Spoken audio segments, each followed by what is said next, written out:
Union. We're nonpartisan, and we advocate for a universal, cost-shared, healthy, Canada-wide school food program.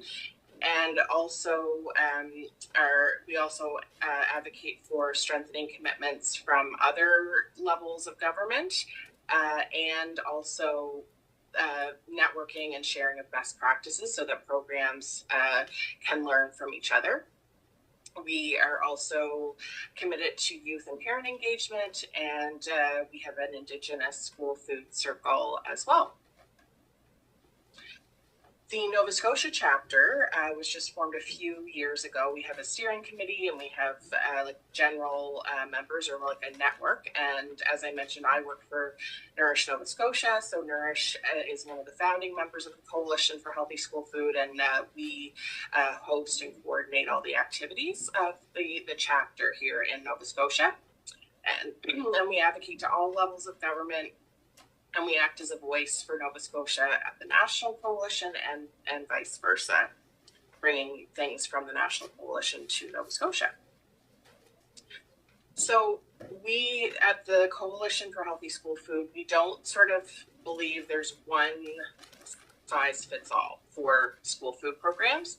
I'm sure if you can picture school food programs or schools in Queens County, you know that they're all different and they all have different needs and assets that can play into what a successful school food program will look like in each individual school. So what we advocate for is all of these are based on research and best practices from Canada and around the world. So we have 8 guiding principles. The first is health promoting, so serving foods that are in line with Canada's food guide. Universal access, so that there's no targeting or stigma attached to the programs. A cost shared program between different levels of government. Flexible and locally adapted. Again, every school is different, and every school food program should be flexible and adapted to that local context. We advocate for Indigenous control over Indigenous programs. And the community economic development piece is really around local food procurement, but also like job creation, so that more of the money that's invested in these programs stays in the communities. We promote food literacy, so it's not just about the food that's being served, it's also about the education component of, you know, where food comes from and different cultural aspects of food, how to prepare food. So all of those complementary food literacy pieces to the actual food being served. And we know that there needs to be guidance and accountability measures in place to keep programs on track. So you probably have heard that there was an announcement on April 1st by the federal government that they're going to invest $1 billion for a national school food program over the next 5 years. And so this is a picture of the launch. These are some of my colleagues that were there at the launch in Toronto. And so this is something, the $1 billion over 5 years is something that the coalition started advocating for 10 years ago. So it has, you know, taken that long to kind of get to this point. And obviously we realize that $1 billion doesn't go as far now as it did 10 years ago. But we also we talked about, you know, increasing the ask, but this was also in the Liberal government's platform when they ran. So we stuck with the $1 billion for now, but we are definitely increasing our ask in budget 2025. And then this is just a breakdown of the millions of dollars sort of per year. So this year it's 79 million, but that's mainly because it's only going to cover part of the school year. So it technically, or it essentially is an average of $200 million this year as well. It's just that it's kind of prorated for a shorter period of time. And there's something in the budget, in the budget that they propose that will allow the negotiation process to happen relatively easily so that Minister Suds and her staff can negotiate directly with provincial and territorial governments to transfer the funds through bilateral agreements. And what came out in just last month was the policy part. So this is really, really important because it shows, it's not just about the money, and it really shows like how they want to spend the money federally. So it's a very strong vision, and it incorporates a lot of what we at the Coalition have been advocating for. We're very pleased to have informed this policy at the federal level. And so you can read about it here, but they're talking about, again, access to nutritious food. It's not stigmatizing. It makes that connection to local food systems and the environment and culture. This is, again, so there's principles that are attached to the policy, which very closely mirror the principles of the Coalition for Healthy School Food. This is a picture of the launch of the policy, which was in my backyard at Northumberland Regional High School. I had the pleasure of being there, and the best part about that, the program that they have at Northumberland and what was really highlighted that day was the involvement of the students and the teachers in shaping the program that they have. So what we're hearing about next steps is that, the Budget Implementation Act will get passed, and then the agreements are really going to be negotiated over the summer. It's unclear exactly how much Nova Scotia will get sort of on an annual basis, but if it is based on population, then it will be less than $5 million per year, which is, it's significant, but it's not as significant as the provincial budget, which is what I'll talk about next. The Coalition, these are just kind of our next steps, but there's probably going to be there is going to be a federal election, so we're going to continue to build support with all parties at the federal level, and we're also going to advocate for more funding from all levels of government until we reach our vision of a truly universal program. This is a really busy chart, but I know you have it in your notes. It just shows kind of the comparison of different provinces and territories in Canada and how much we all invest in school food. So Nova Scotia used to be way down at the bottom. We're closer to the top now, and actually this is just going up to the school year we're about to enter, but the projection for Nova Scotia's investment in school food is over $100 million per year. So that will actually put us at the top above PEI, depending on, how they adjust their own investments, I guess.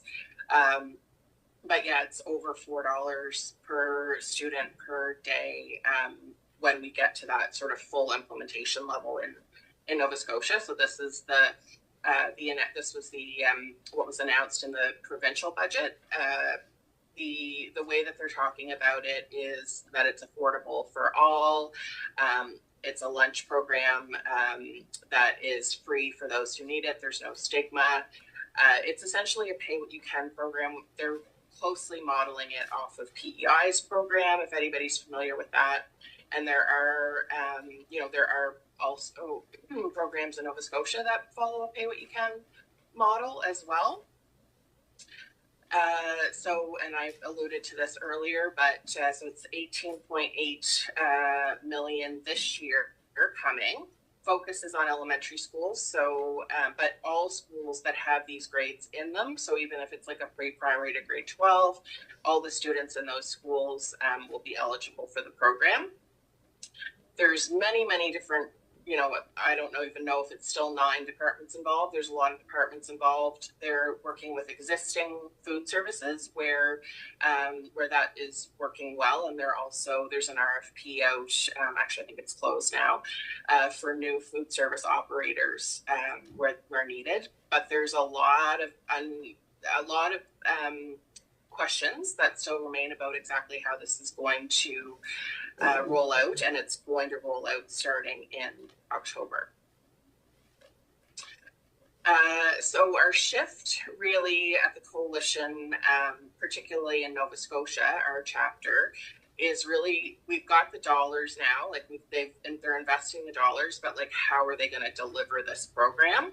And we're focusing on our guiding principles, and these are just some specific aspects of the guiding principles that we are going to really focus on, like making sure that these are considered in this new lunch program for Nova Scotia. And these are so I just wanted to share some of the other organizations and municipalities in Nova Scotia that make up our chapter in Nova Scotia. So there's several, as you can see, several different nonprofit organizations. And then there's also several different municipal governments that have signed on as endorsers. And so the invitation is for the municipality of the County of Queens to also sign on as an endorser. There's no, it doesn't cost anything. It's literally as simple as filling out a Google form. And the idea is that you, if you endorse and believe in the guiding principles that we're advocating for, then we invite you to join us, and it will help. It just helps to build our movement, and it also allows you an opportunity to be involved in any way that you so choose. So I'm happy to take questions at this point. Thank you, Lindsay. And questions of Ms. Gordon? Any questions or comments? Just while they're waiting, I would just like to say it's remarkable that the Nova Scotia Coalition formed in 2021 has made great progress, and Council can discuss at a future meeting endorsing and signing on. Your mic. Yeah. Oh, they work now. So I was just saying, Lindsay, thank you for that. Since 2021, the Nova Scotia Coalition has made great strides. And as we all know, hungry children do not learn. So it's wonderful to be feeding children in school. And it's excellent that it's going to be moving forward to high school students as well, because it's often Yes. the junior high and the high school students who go out the door for whatever reason on Yes. those empty stomachs. So Absolutely. I'll open the floor Yeah. up to other members. Councillor Charlton.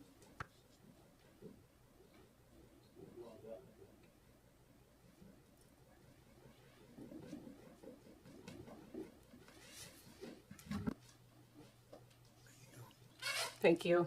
I'd just like to thank you, Lindsay. Thanks for hanging out with us for our technical difficulties. I know we've had a few issues trying to get a presentation, so I appreciate your patience, and thank you for advocating for this. I look forward to having a conversation. I just filled out a survey for this program because our youngest is in elementary, so I'm really eager to see this program come forward, and thank you. Other comments? Councillor Brown. Councillor Charlton, could you repeat that? Can you hear me? Or we can talk about it later too. That's I just wanted to thank you. So wherever you are, if you can hear me, thank you, and I will follow up with you after. I'd like to say thank you as well. And as Mayor Norman said, kids can't learn on an empty stomach, and we live in one of the areas of Nova Scotia with the lowest mean family incomes.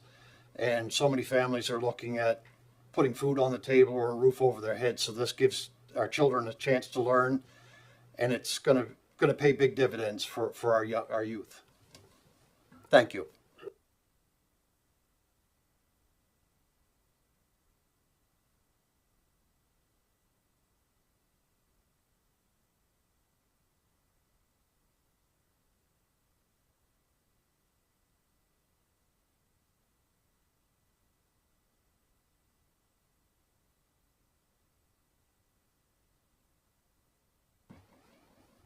Hi, thank you for the presentation. That's one of the questions that I was posed when I was campaigning last time, was what my thoughts was on child poverty and how I could help it, by a good friend of mine and a principal. I think this is a wonderful step forward. Thank you for your work, and I'm very pleased for the region of Queens, hopefully, to step forward and join your force. Thank you. So I take it from the highlights of what we just looked at. It will be $4 per child, right? And 18.8 million, and that would be for P to grade 5, and then in 4 years' time it'll cover the high school.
Thank you, Lindsay, and I'm almost certain that this council will endorse the program. We'll discuss that at our next meeting, and when the time comes, it will be up to future councils to decide if they wish to financially support the program, if that is a request, because I did notice in the notes that municipalities, as well as territories, provinces, and federal governments are all going to be expected to contribute what they can. So thank you, and have a great day, and I wish you well in your journeys. Thanks so much for having me, and I will continue to follow up with Councilor Sharp. Thank you. Or actually, yeah, you can do it. You can go through Councillor Charlton. And now we're going to resume to our public question comment session. So I remind you, 5 minutes max. So we can, so everyone who wishes to speak can do so. So at this podium, if you wish to speak, hand up, and I'll call you forward. So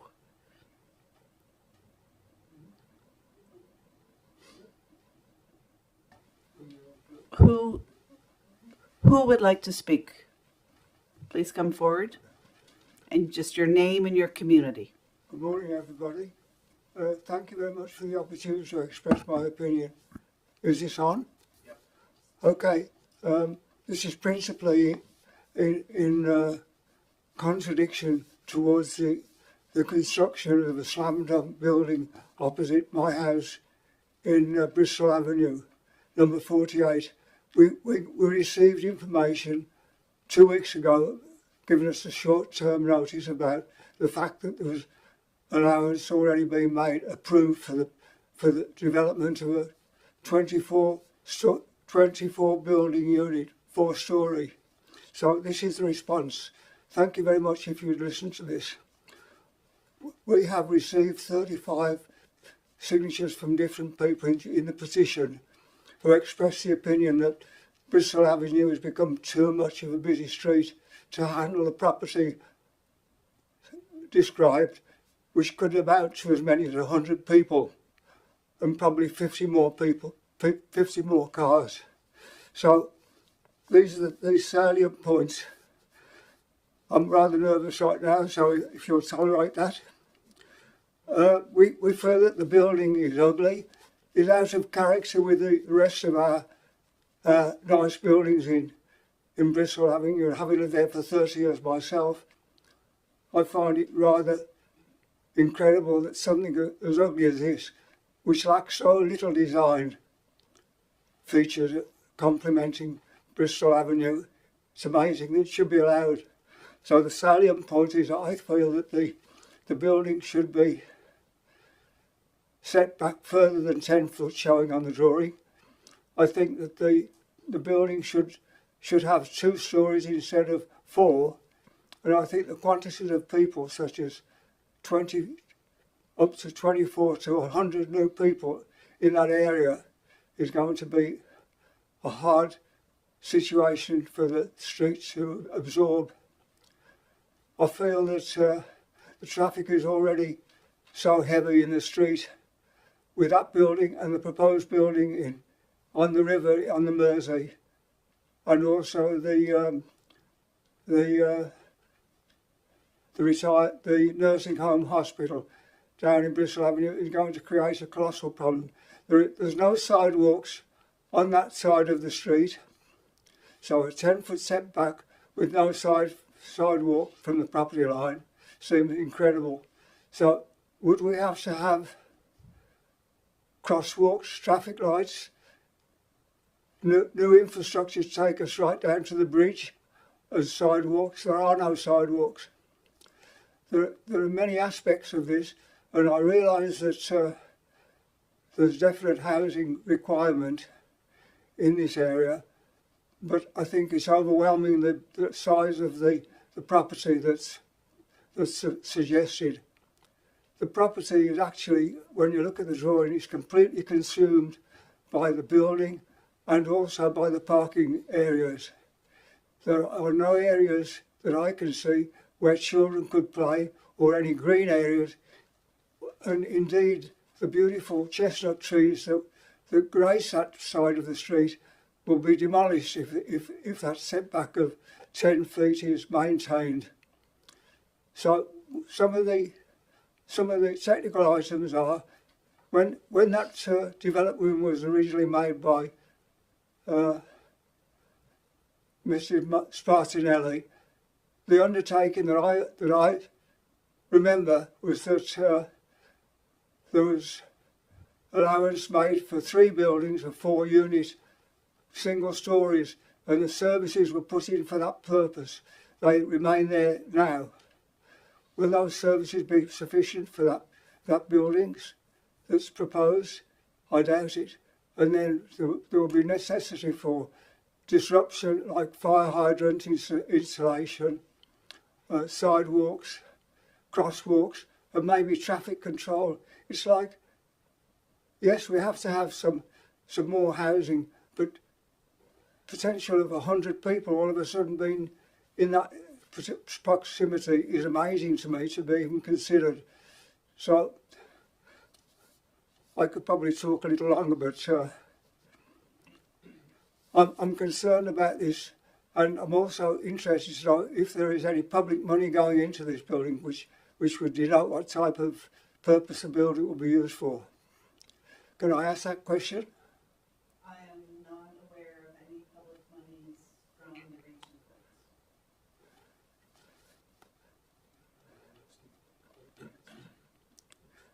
And your time's almost up, so we need to.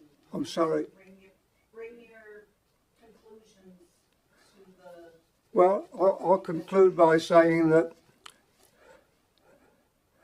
the property is just too small for the building. The footprint for a building to house 100 people on a small piece of land, with a 10-foot setback. This is my conclusion, that the building is absolutely double the size that it should be.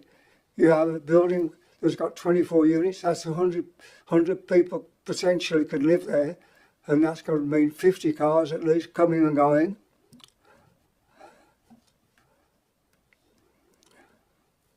That was a very good conclusion, Mr. Flynn, and I'm wondering if there's anyone else who would like to speak. There are, Several other speakers, so thank you very much. thank you very much. Okay, my name is Carolyn Campbell. I live at 45 Bristol, which is just diagonally from the proposed development. I'm opposed to the construction of this building for the following reasons. The traffic will increase exponentially. It is already a problem in the area. Turning left out of my driveway. At certain times, I already have difficulty making a left-hand turn out of my driveway. When the light at Tim Hortons area turns green, several vehicles come.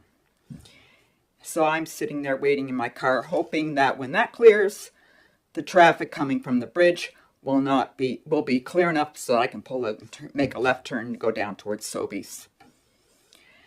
Now, if these two apartments are built, one on Mersey Avenue and one across from my neighbor who just spoke, at times it will be impossible to turn left because of all these people trying to turn in the driveway and other reasons. I may have to go over the bridge, turn around, back over the bridge, just so I can go in that direction. It's easier to walk down.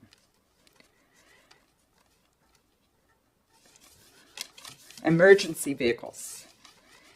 It will be harder for ambulances, police, and fire trucks to get where they are going in a timely manner. More delays. As already mentioned, a crosswalk will probably be needed. Maybe a light down at Mersey Avenue so those residents can come and go. Road improvements. I don't know if it was last week or the week before. Traffic was shut down. Only one side of the street could go at once because of, I don't know, probably communication improvement. So road improvements, power and communication companies. There are already very long wait times for people who need to travel on Bristol Avenue when these improvements need to take place. The beauty of Bristol Avenue. Bristol Avenue is a beautiful tree-lined street.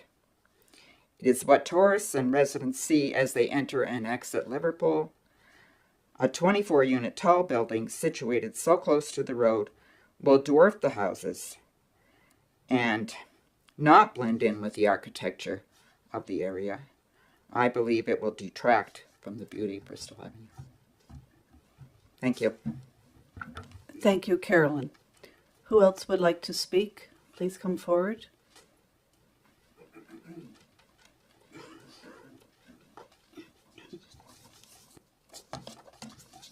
Hello, my name's Janet Perry.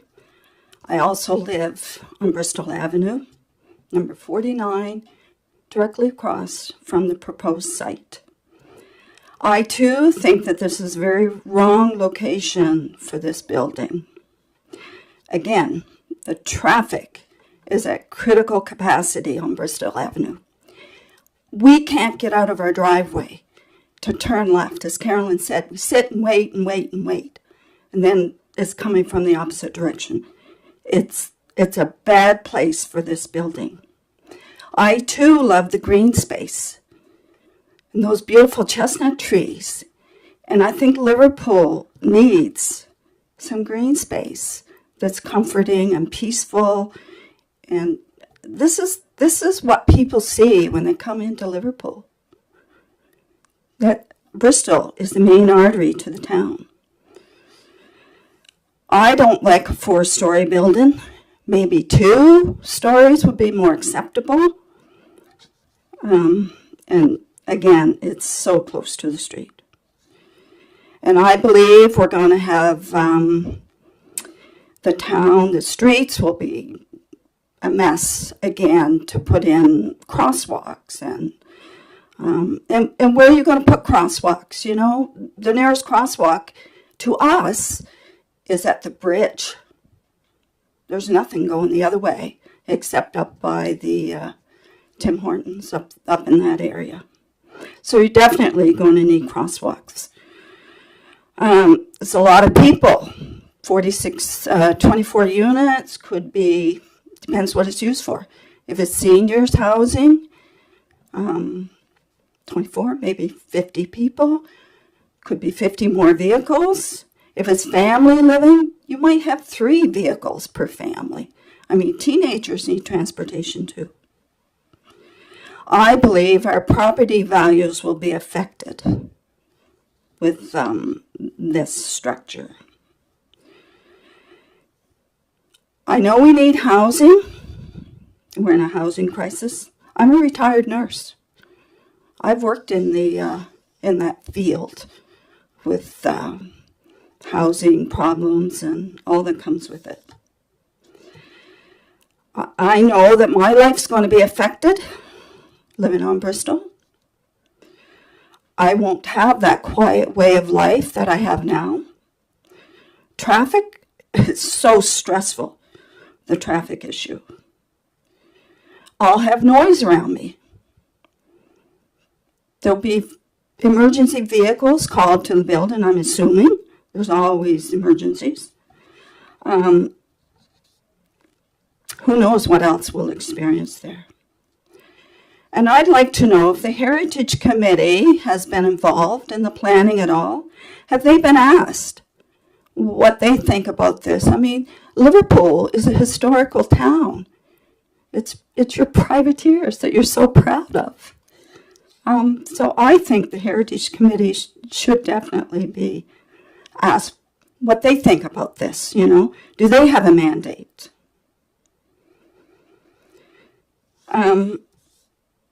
Anyway, whatever I say has already been said. We just very much against the location of it. I'm not against the purpose of it. Perhaps this builder has other locations that he can use, but I think the site is just too small for what's going to happen there. Thank you. And I do have copies of what I've just said, if any of the councillors would like to have that. Janet, you could leave them there and we'll distribute them. Thank you very much. Thank you very much.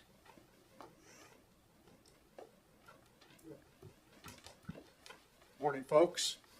My name is Greg Rafuse, and I live at 81 Bristol, and I've lived there about 10 years. What I have in my backyard at this time is the proposed construction of an apartment building that was begun last year. And we look out off of our deck and we now see a giant hole with a huge pile of dirt and an excavator that came there a year ago, and nothing has been done since. And this is in behind Mersey Avenue. And we're looking down, Mersey Avenue would be to our right. Why nothing has been done on that particular project, I don't know. I have met with Mr. Ferris, who is the owner of the building, and I'm quite confident that it's not a financial issue from his perspective. I just don't know the reasoning, but I might suggest to you that one of the reasons is the apartment building that he has now built in Bridgewater. If any of you have been up by Tim Hortons, Vocational School, Kentucky Fried Chicken, there's a brand new apartment building 4 stories high that's been built directly behind Kentucky Fried Chicken and the Motor Hotel or whatever it is called in Bridgewater. That building is 4 stories high. The one proposed on Mersey Avenue is 5 stories high. I am told from a very reliable source that a 2-bedroom apartment in that new building in Bridgewater is $3,100 a month.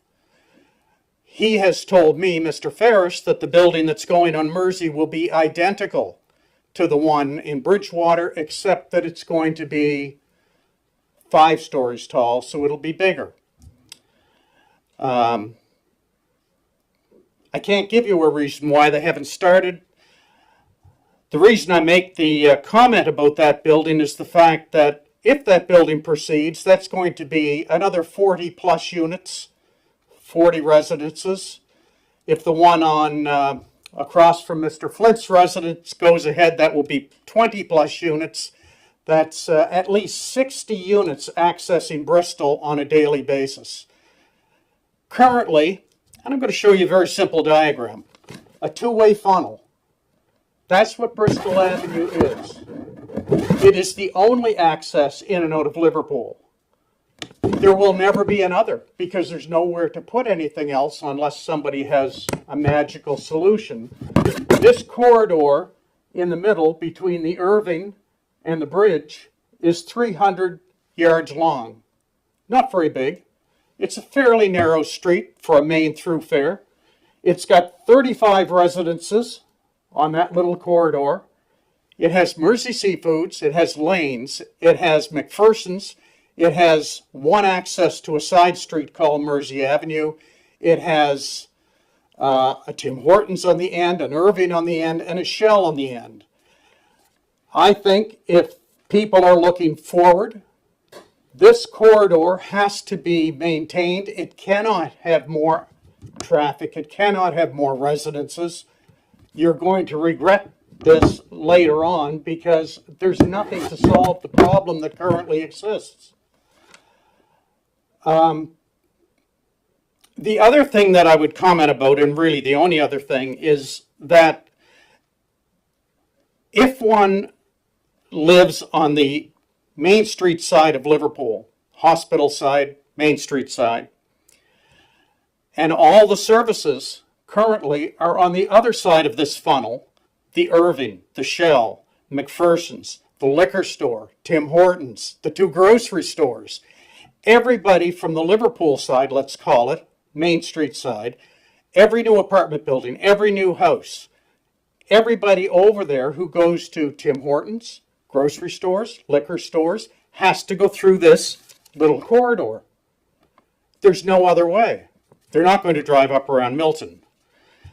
And so I guess my point is that no matter which way you're going, no matter what the reason is that you're going, this corridor is probably the most important corridor for everything, including fire services, including ambulance services. It's the most important corridor in the town of Liverpool, and it's got to be maintained. To clutter that corridor further, I think, would be a huge mistake. Thanks. Thank you, Greg.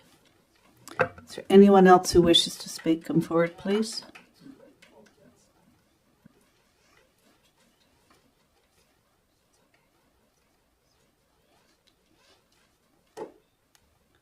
Good day, ladies and gentlemen. My name is Bob Chenard.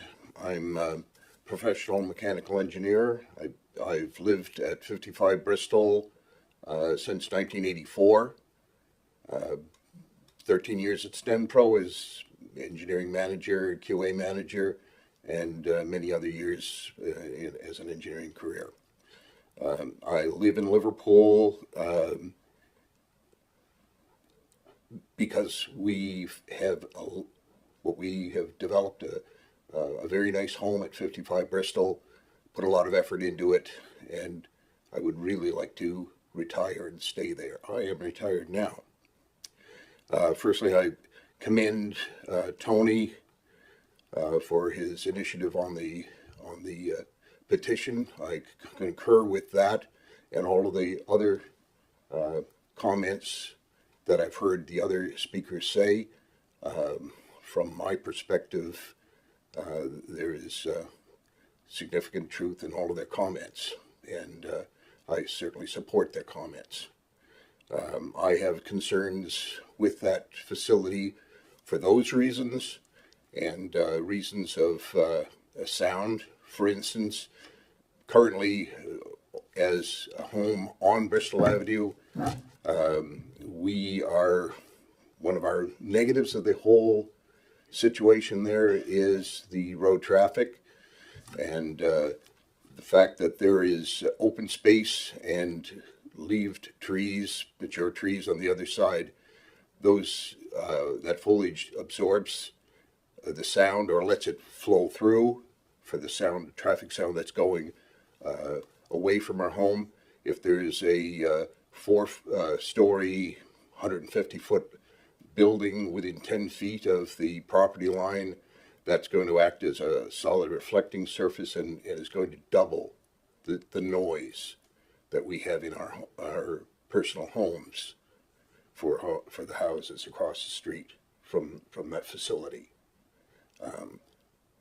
The other concern I have is 24 families, 24 units in a wood structure. If it's not sprinklered, and that's a significant cost. I doubt if they've considered a sprinkler system. I don't know, but the engineering department should look at their plan, and if it is not a sprinklered building, it's a fire trap.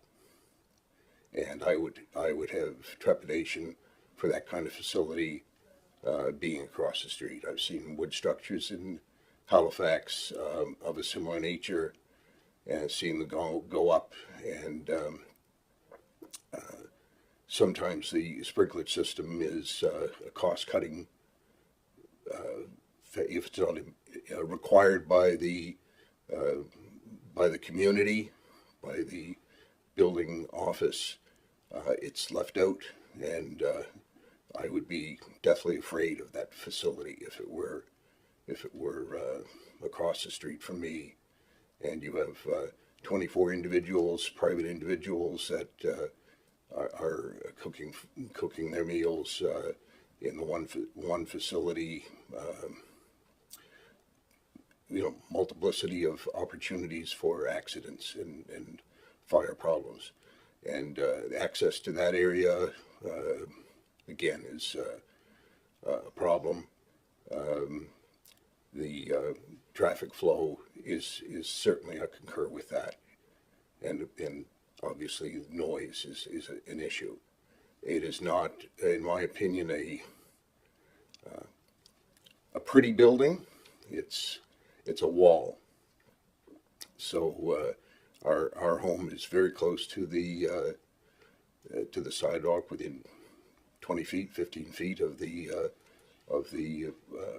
street curb, and it is not a reason to stay in the area, in my opinion. So I'm adamantly against the facility even starting, and if it did get constructed, it must be a sprinklered building with all the safety features. 24 homes, water supply, sewage supply. I doubt that your town engineering put that in the capacity of the pipes. It's gravity feed from our homes going to the sewage lift station near lanes. Then that is pumped back up the street under pressure going towards the treatment plant down the street where the railway station is. If that's not large enough, then that could cause backups and concerns with our existing systems, which work just fine. It was a beautifully done piping system. The engineering department in Liverpool is to be absolutely commended for designing and building it as a labor of love, so as to minimize maintenance, and it's been a reliable system. But I don't think you have the capacity there for that kind of draw on the resources for those piping systems. Needs to be looked into, as well as the fire hazard, the fact that you must have a sprinkler system. If they're not prepared to do a sprinkler system building, it shouldn't be allowed. I guess that's my comments at the moment, and again, my compliments to Tony and the other prior speakers for their points, including the last gentleman making very valid points on the capacity of the Bristol street system to handle these projects that you have in mind. There's other spaces, other places. Go for it for those, but Bristol is a bottleneck, and you're pushing the limit of the existing services. Thanks very much. Thank you, Mr. Chenard. And in reference to your question about sprinkling system, those aren't decisions of our building inspectors. We follow, as well as many municipalities in this country, the National Building Code. So whatever the National Building Code requires will definitely be followed in that building. We do not make exceptions to the National Building The Code. National Building Code is an absolute minimum. It's not a preferred standard. It's an absolute minimum. Oh. And if you can opt out of that, then consider how you would fight a fire of that size in that location with the restricted access. Not a good situation. Is there anyone else who wishes to speak? Come forward, please.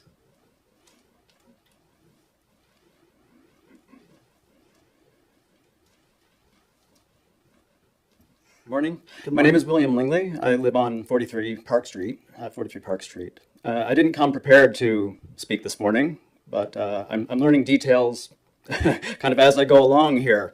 And my mother lives at 46 Bristol, so right beside this new development. I saw the plans first thing this morning. So we were here not too long ago when the fish plant extension was, or the new fish plant was being put in. Made some changes there. That got approved. Construction started. Vehicles started showing up in the morning, early in the morning, parking on the residential lawn right beside my mother's driveway with the exhaust pipes right in her driveway, basically. Nothing was done. So now she has a big building on one side of her. And now I hear today there's going to be a big building on the other side of her. And she's going to be sandwiched in the middle in this echo chamber with fish plant resources being run on one side, air conditioning, whatever, bouncing off walls, and 100 people, upwards of 100 people potentially, right next door. Driveway right beside her window. 100 people, I'm hearing potentially, maybe 50 cars, possibly, in and out. We all know that people aren't quiet. I'm seeing a parking area right on our property line.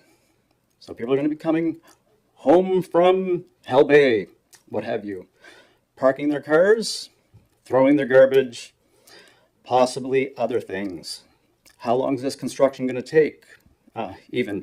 What's going to be there building right next to my mother? Recently lost her husband, my father, very recently. She's alone now.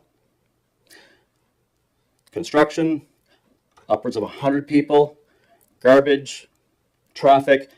I agree with everything the other speakers said. They captured the bigger picture. I'm more pleading for my mother. It's a personal statement. And I guess I just have one rhetorical question for you.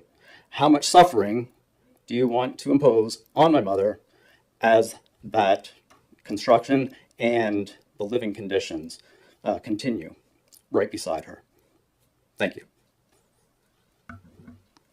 Thank you, Mr. Lingley. Is there anyone else who wishes to speak?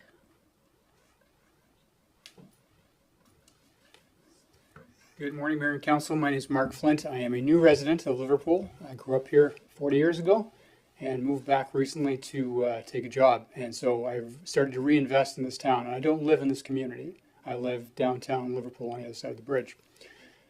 But I think as I look and listen to the comments this morning, in a town of this size, you've got a dozen people here to represent their case. there's probably not many times where you have a dozen people come to your council to say, hey, we have a concern. And I also know that in 2022, planning staff have committed to the land use bylaws and the master planning review to rezone that property and other properties in town. But since that time, the situation has changed. There's already a significant building's been built on Bristol Avenue, as Greg talked about. And now with another one, it's going to double that traffic capacity. And it's not just 50 cars. There's 50 cars that make multiple trips a day. So that translates into maybe as many as 500 trips in and out of that driveway for that one building. So it does influence the traffic and safety on that street. So I recognize that because I drive down it every day. And it is a challenge, and I'm sure you all understand that. So I don't think with the current zoning structure, you can undo that. You've made a commitment as a town to that building owner. That's a multi-use residential zoned area. So you can't force him. But you could potentially work with the owner to say, what can we do together to take that private money if he really is serious about investing it? And could you find an alternate location, perhaps where you've planned to put the $10 million that have been given by the province up in Mersey Point area as part of that development, or another piece of land? There's lots of empty lots on the downtown street in Liverpool that could be redeveloped to accommodate multi-use residential if you respected the ground floor with commercial buildings so that you don't lose that commercial downtown. Anyway, again, I know it's challenging. I know you can't force him to do it, but you could elect to work with the proponent to see if there's something that was viable, including perhaps even coming up with a way to sell that property to the homeowners here that would make it whole for the current owner so he doesn't have any financial impact. So there may be a way forward. You may have to be outside of the box a little bit, and you may have to work collaboratively. And I know, having grown up here, what the personalities are like and the challenges of working in a small town are. But I think there are other ways to approach this as a collaborative solution rather than just accept what we have. Anyway, for your consideration. Thanks. Thank you, Mr. Flint. Is there anyone else who wishes to speak?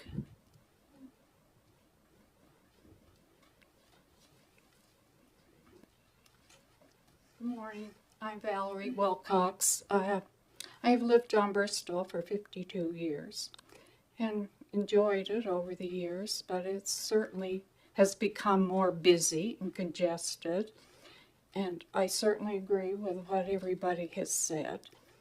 With the fish plant, that just brought to light the big trucks, enormous trucks that go there daily. That has certainly added a lot to the traffic in our area. And that is concerning. And when you're talking about we might have to have sidewalk on our side of Bristol, I can't see how you could encroach on people's lawns to make that street is so narrow now. And another thing I might say is beautification.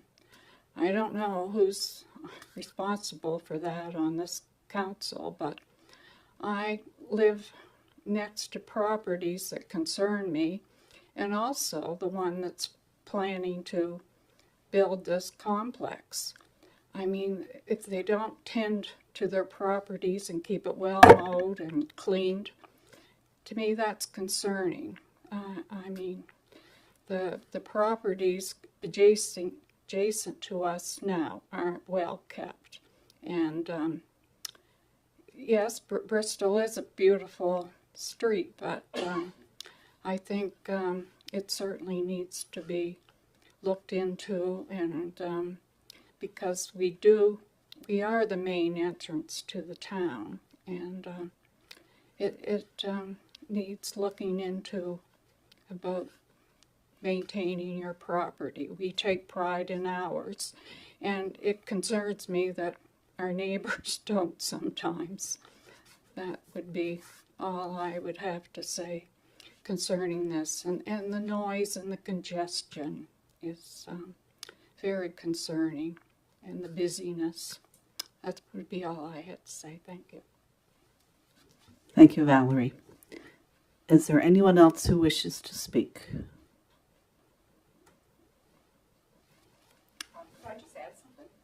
No. I think we have all clearly heard and understand your concerns. So the approval of the minutes, before I ask for approval of the minutes, would you please note that in the minutes of June 25th, 9.0, it should state it was moved by Councillor, and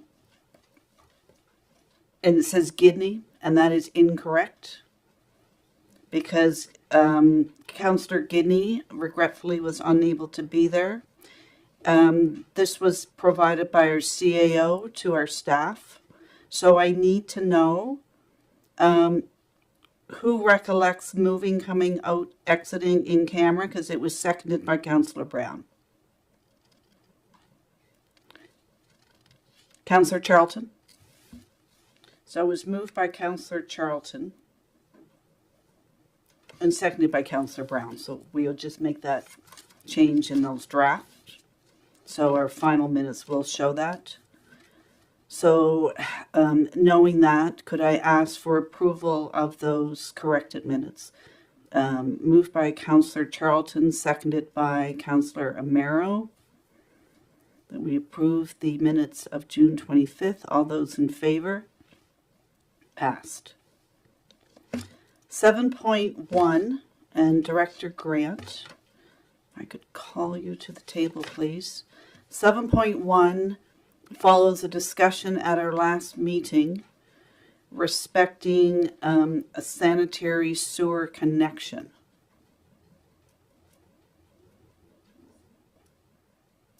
Thank you, Director Grant. So would you recap why this unusual ask? Oh, we need the motion first. So, thank you, Councillor Muse. So there is a recommendation within the package if someone would so make that recommendation. Councillor Brown. I recommend that the Council of Region of Queens Municipality approves the unbudgeted expenditure of up to $27,500 for the connection of 314 Highway 8 to the municipal sanitary sewer system funded from the accumulated surplus.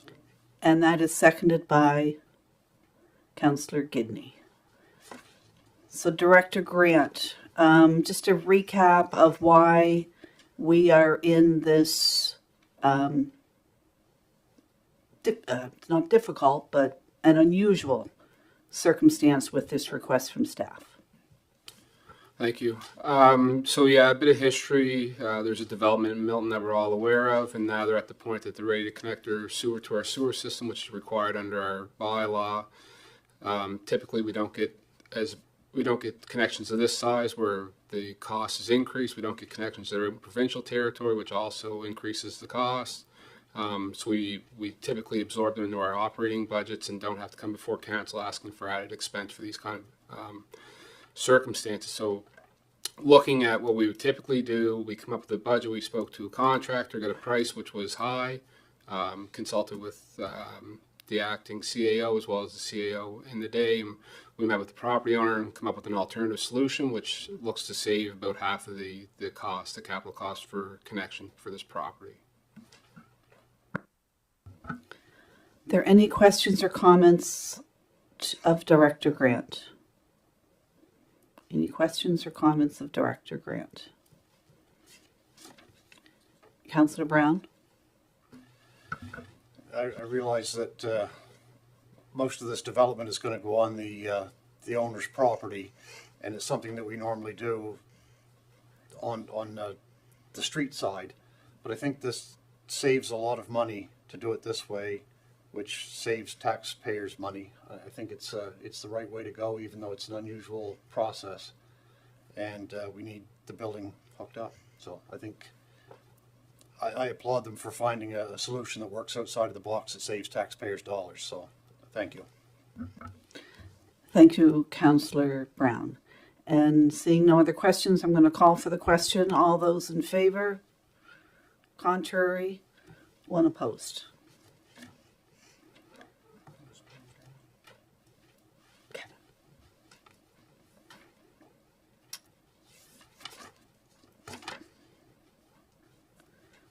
We only have two items left, but let's just take a quick 10-minute break. Just get up and stretch, please.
We will resume our discussion items.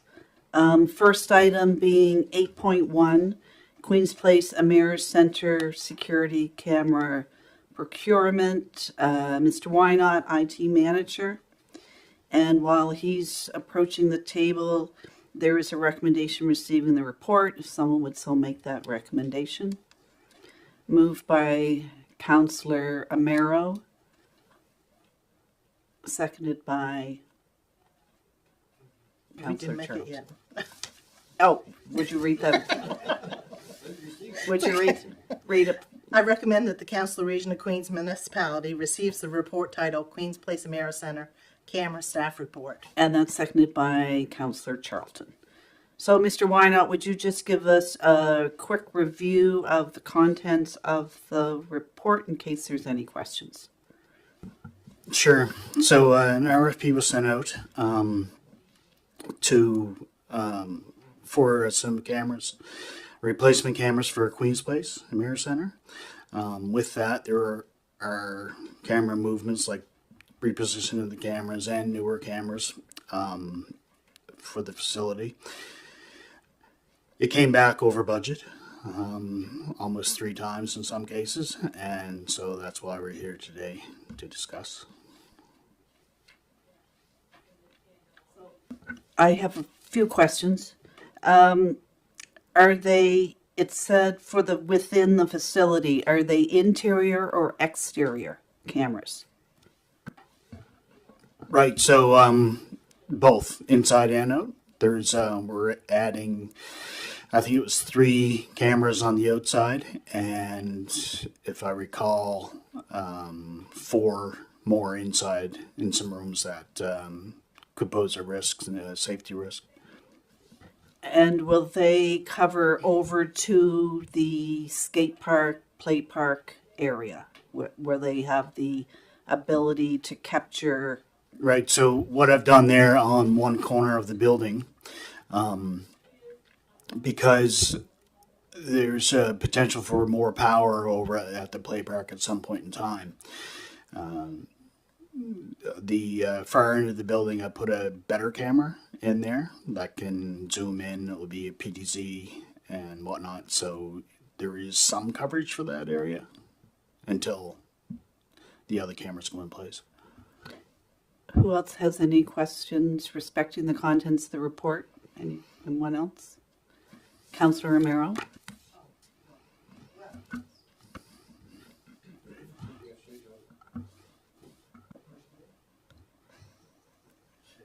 I'm also just wondering, on the side where the proposed new swimming pool, will there be any cameras on that side? So I knew, a pool could be built there. No, I never included anything that would directly impact the pool, because I figured that money would come out of the pool budget instead. Now, the great thing about it is if we do have to add any cameras to the pool, we could put it into this existing system that was proposed to us further on in this report. So that's a help. Any further questions? Councillor Gidney and then Councillor Charlton.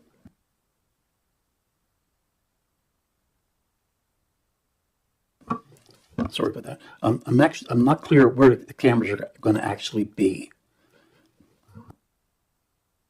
Well, I guess so. In Queens Place, there's already cameras, right? So those cameras are going to be replaced because they're old. They're like 2 megapixel cameras, and they're basically running on coax instead of IP. So those are going to be replaced. There will be 3 additional cameras outside for a little bit of coverage around the parking lot area and towards the back of the building and the very back of the building. I guess that would be like the south side of the building. Additionally, there's a couple rooms down in back, like the pneumonia room, and just a couple pump rooms, so there's chemicals and stuff. So like to have some cameras in there just for the safety aspect of it too, right? So there's nothing for the play park. This is not, play park is not included in this, is that correct? Not directly, but I did put a better camera on back of the building on one corner to pick that up, because we don't have the adequate power over in the play park right now. So I figured if we do a little something, it's better than nothing, right? So. Councillor Charlton, you had a question? Thank you. So just to clarify in the comments about the exterior cameras, is there currently a camera on the back entrance? I'm not sure if I heard you correctly. On the back side where the pool will go on that one kind of corner and up along the other side, but is there currently either a camera there now or will there be a camera there? My comment is because I'm just wondering, recognizing that this is way above what we expected, but that is our world today, as we know. But are we looking at it in its entirety, and are we putting cameras on 3/4 of the building, or is it going to be encompassed in at least the exits, for example? So I try to cover all the exits right now. And the one on, are you talking about the camera if you come through the lobby and go straight through in that side of the building, the back of the building? So there is a camera there in that corner, but the trouble is it was only pointing at a bench. So what I did was, what's proposed is like a 2-head camera. So one will point down towards the back of the building and the other one will go that way. You can do that in one camera. And it's a little cheaper than putting in 2 cameras to serve that purpose, right? So we did capture the back steps and that one side a little bit. But to answer your question, I guess, is it capturing everything that would be in place if a pool was there now? No. I mean, so I left a lot of that for the pool project. But that can be plugged right into the same system, so it would be a matter of just purchasing those cameras, running cable. So. Any other questions? Councillor Amaro. So how many additional cameras can be added to the system? Is it adequate enough? I think we have, I think it's 44 that was proposed now. We can go up to 65 on the same recorder. So it should be enough to cover anything in the future. Any other questions? If not, I'll ask for the motion on the report. All those in favor of receiving the report signify by saying aye. Raise your hand. Contrary? One contrary. Before we move into the second part of this discussion, I just wanted to just make a few edits on the second motion. Before that motion's read, if it's the one that's chosen, it should say the Council of the Region of Queens Municipality, and then please insert this, consider at its August 13th meeting a motion to, because this is discussion, so it would, if that one, so it would be that the Council of the Region of Queens Municipality consider at its August 13th meeting a motion to, and then it's fine as it is, and then at the end of it, fund it from accumulated surplus. So fund it from accumulated surplus. If that is the one that's so chosen to be read, and the other one can remain the same. So that was the end of the first discussion of this discussion item of the paper. Does anyone wish to make a motion? Councillor Romero. I recommend that the Council of the Region of Queens Municipality consider at its August 13th meeting a motion to increase the amount allocated for this budget by $54,689 $1,000.72 to cover the costs of hiring the preferred vendor and maintaining security and safety for patrons of Queen's Place AmeriCentre, funded from the accumulated surplus. Is there a seconder for that motion? Seconded by Councillor Charlton. Any questions on the motion? Are there any questions? Councillor Charlton. Thank you. I have no problem with this going forward. I just, there have been several things that we have brought forward lately and funded from our accumulated surplus that were not budgetary items. So I would just ask that council be provided an update of our accumulated surplus so we know where we stand, because it's been a little bit since we've had one and we've moved a few things in and out of there, or will be. So I would just like to request that. Thank you. I'm sure our financial director will be able to supply us with that at her when she's, as you know, we're still in the midst of doing our audit. So, but she can do an update, or we can easily look back in our minutes and add it up as well. But it would be good if we can just have a quick update there. Any other questions before I call for the question? Councillor Brown? Yeah, I hate to see so many things coming out of our accumulated surplus, but I think this is one of the areas that it probably makes a lot of sense, because it is safety for patrons using the building. It's security for our building, one of our major assets that we do own. And, not having that leaves us open to potential liability or loss. So I think it's probably well worth doing.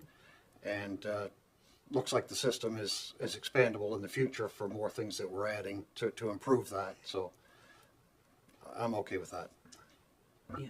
And it also, Mr. Wynot didn't bring it to our attention to the audience, but the vendor will also run the conduits and put in the new cabling and all of those things. Plus, he did reference the fact that there'll be new cameras in the refrigeration and the areas where there's ammonia, and that all falls under part of the safety planning. So seeing no other questions, I'll ask for the question. All those in favor? Contrary? Passed. And 8.2, stone wall at Hillsview. There is a motion in the report. Councillor Brown. I move that the Council of Region of Queens Municipality receive the report titled Stonewall at Hillsview Acres for information. And that is seconded by Councillor Hawks. So, Mr. McLeod, Director of Planning and Development, who is also our acting CAO in the absence of our CAO, would you just, we've read it, but for our viewing audience, just review this report, what's in it, what the ask is, and the things that we need to consider and that staff have considered upon the request. Certainly, Mayor Norman. So the municipality's received a request proposing to use stones from a rock wall that runs along the property line of the Hillsview Acres Home for Special Care property. It is the intent to incorporate these stones as part of a new landscaped feature at the new long-term care facility on Queens Place Drive. So I guess the thought from the proponent is that this utilizing the rocks from the Hillsview Acres property will kind of celebrate the past or the history of the Hillsview Acres property and be part of the design of the new facility. So the architects felt that